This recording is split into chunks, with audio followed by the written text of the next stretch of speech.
Hey there guys, welcome back to Anthony Vlogs, where Anthony vlogs. Now, I've been meaning to make this video for quite a bit. It's been kind of have life in the way, and I finally sat down and realized, even though I have of work to take care of and want to spend time with loved ones, I've decided to do what's important. I'm going to be making this video because I want to. I really, really do. That's not a joke. That's 100% real. But today, as you saw in the thumbnail and the title of the video, we're going to be talking about the one and only Mad Titan Thanos. Now, of course, Thanos has been really, really popular as of recently with the release of Avengers Infinity War. Everyone's been talking about this big purple guy and how much they love him. And spoiler alert, how he won. Props to him. Not many people can do that, but he did it. He did it all by himself. I mean, I guess he had help from some people, but really it was all him. Anyways. So, I have been a fan of Thanos for quite some time now. Now, I'm not going to lie and say I've been a fan since day one-ish. That's not exactly true. As someone who grew up with the Spider-Man cartoon and more DC property cartoons than anything else, Thanos was a character I was aware of but didn't really know much about. I knew about him in the same way I knew about characters like Ultron or other various Marvel villains where I'm like, okay, well, they're this powerful guy and I kind of know a bit about them. I knew he was a powerful foe to the Avengers, but I didn't know anything about his backstory. I didn't know why he did what he did or what he did. I just knew that there was this gold gauntlet with a bunch of gems on it and that could rule the universe. I don't know. See, wasn't really aware of what the hell was going on. Now, my first real encounter with Thanos, the first time I ever really got to read the character and get to know him, was in this issue here, which is Silver Surfer issue number 38. Now, this is the first appearance of Thanos in the Silver Surfer comic book. He had appeared in various comics before then. His first appearance was in Iron Man, but this is the first time he appears in the Silver Surfer comic. And now this book came out in 1990. Now, I did not know any of these things going into this. I didn't know who Thanos was. I didn't know that this was the first appearance of him in the book or that this happened before Infinity Gauntlet. I didn't know any of that stuff.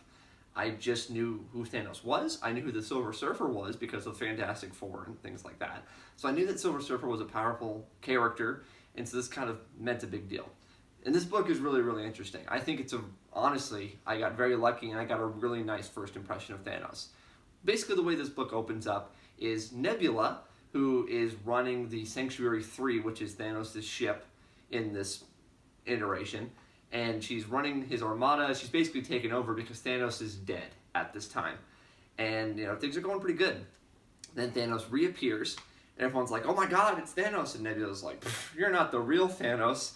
And Thanos is like, oh yeah, guess what? And he shoots her with his eye laser beams, and she catches a blaze. And then she runs off and is sort of escorted somewhere else. And he refers to her as his granddaughter. So, once again, I didn't really understand I just oh, okay, so that's his granddaughter. One, he's willing to do that to his granddaughter. That's pretty crazy. That's pretty messed up. Thanos is really willing to go to any length, and he clearly is an imposing threat. So right off the bat, we've already got that information. Really, really cool dude. Meanwhile, the Silver Surfer is going planet to planet, asking people about, Thanos is alive. Have you seen Thanos? I gotta make sure we take care of this guy before things get out of hand because he's Thanos and he's kind of a big deal. And they're like, oh, we don't know. So he's flying around in space, and this big constellation, astral projection thing of Thanos' face shows up. He's like, I'm on this planet, Silver Surfer. Head that way and we'll fight. Now, Thanos wants to take out the Silver Surfer because the Silver Surfer is this really powerful foe, and so if he can take care of him right now, then he can work on his goal to wipe out half the universe for Lady Death. So, Silver Surfer shows up. They have a bit of a tussle. Thanos is in this big floating chair, and he's shooting laser beams at the Silver Surfer. And Silver Surfer is like, whoa, and he's trying to hit him back, but nothing's working because it's almost like he's teleporting, like he's not even really there.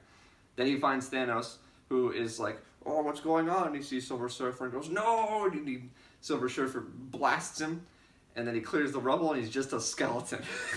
Silver Surfer's like, oh, I didn't mean to do that. Because for those of you who don't know, Silver Surfer at the time, and I guess he kind of is still to this day, he was very much a representation of the hippie crowd of comic readers. He was more of a philosopher rather than a fighter, which kind of fit into with the whole surfer motif, and it was more of a why do we do rather than I'm going to punch you. Which is cool because to have this powerful character with all these cosmic energies, and he's one of those cool characters in the universe, he doesn't want to fight. That's an interesting dynamic, stuff that you get from Marvel from time to time, which is good. But Thanos is dead, at least to him. He's like, okay, well, I'm going to put a skeleton in a big old box, and I'm going to take him back to his home planet of Titan, and he'll have a proper burial, because even though I don't like Thanos, he's still a person.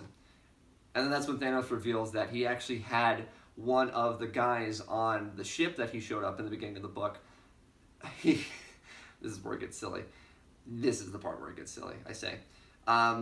He had him go through surgery to make him look exactly like Thanos, so that way the Silver Surfer could, quote-unquote, kill Thanos. And it turns out that it wasn't the real Thanos, so now the Thanos can go about his ways with the universe thinking he's dead. Pretty clever guy. I mean, Thanos clearly has been thinking about this for a long time, and he had a good job doing that. So props to him. You know, good job, Thanos. But like I mentioned before, this was a really good book to introduce someone to Thanos, because you learn about his methodical ways. You learn about his goal to wipe out half the universe for Lady Death. You realize that there are people that want to stop him that are as powerful as the Silver Surfer. You realize what lengths he's able to go to for these goals. It's like a perfect little summary of the character, and I really, really enjoy that. Now, one of the biggest reasons I like Thanos, and this really does good, like I mentioned, does a good job showing what's so good about it, is Thanos is a character you can do a lot with. You know, similar to people like Batman or the Ninja Turtles, where they've had countless versions of them told, whether they're, you know, more cartoony, more dark and serious, a bit of both, video games, cartoons, whatever. There's a lot of different versions. And I feel like you can do the same thing with Thanos, because Thanos, you can do a more just flat-out evil character. You can do a physical threat to the Avengers because he's super strong and super powerful. You can go the more tragic, philosophical, Shakespearean routes and have it be more of a character piece. You can go galactic. You can have it be a sci-fi story. You can have him be scary. You can have him be a dictator. You can do a lot with Thanos. There's a father-son story there, both him as the son of the story and both him as the father of the story. Thanos is a very versatile character. And it makes me really happy to see that they were able to do such good with Josh Brolin as Thanos in Infinity War. They were able to kind of show this character in a really good light and get people interested. And I hope people go and they read more of Thanos. As far as recent history, I think some really good titles are Thanos Rising, which is an origin story for Thanos. It's a really good story. That was the first story that actually made me like a real Thanos fan, I would say. Because I like Thanos from the Silver Surfer comic, but past that point I was like, I want to know more, and Thanos Rising is exactly what I wanted. Other really good stories, like A God Up There Listening, is a really interesting tale because it's not about Thanos. It's more from the perspective of his son, Thane. And so that's something a little bit different. And, I mean, any of the original Infinity Gauntlet stuff from the 90s is really, really cool. So, yeah, I mean, I'm just happy. I'm happy as a Thanos fan that people are able to have this open door for them and maybe try out some more stuff of this character. Because Thanos is worth it. I think that he's a character that can withstand the test of time and be something than rather just a one-off villain for the Avengers to fight. Or any Marvel character to fight, really. That's really cool to me. But if you guys have an experience with Thanos, tell me down in the comments below. I would love to hear what your first impression of the character was. Did you see him in a cartoon, like the Silver Surfer cartoon? Or did you see him in Superhero Squad? I don't know. Let me know. Let me know what you guys think down below. And if you want to check out Thanos, please do. But anyways, that's it for today, guys. I will see you later.